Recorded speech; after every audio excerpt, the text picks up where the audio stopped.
या आठवड्यात मेष राशीने हिरवा व निळ्या रंगाच्या कपड्यांचा वापर करावा। तसेच ओम रामचंद्राय नमः या मंत्राचा जप नियमित करावा। मेष राशीच्या लोकांसाठी हा आठवडा आनंद आणि कामाचे योग्य संतुलन साधणारा आहे।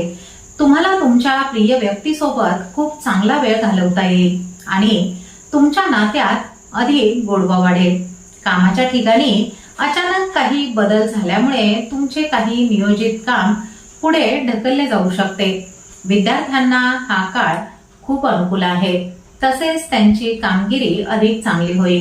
राजकारणातील लोकांना एखाद्या सार्वजनिक कार्यक्रमामध्ये पाहुणे म्हणून बोलावले जाईल, ज्यामुळे समाजात तुमची प्रतिष्ठा वाढणार आहे। आर्थिक बाबतीत हा आठवडा तुमच्यासाठी लाभदायक आहे। मार्केटमध्ये गुंतवणूक करणाऱ्यांना त्यांच्या योग्य निर्णयामुळे चांगला नफा होऊ शकतो। तुम्ही तुमच्या तर्कशक्तीचा वापर करून मोठे फायदे मिळवू शकता। रिअल इस्टेटच्या व्यवसायात असलेले लोक जमिनीच्या महत्त्वाच्या व्यवहारांना पूर्ण करतील।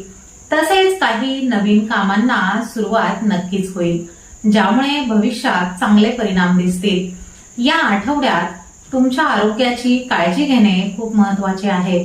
पुरेशी विश्रांती आणि शांत झोप तुमच्यासाठी कोणत्याही औषधापेक्षा जास्त फायदेशीर ठरेल। त्यामुळे तुमच्या आरोग्याकडे अजिबात दुर्लक्ष करू नका आणि नियमित आरोग्याची तपासणी करून घ्या।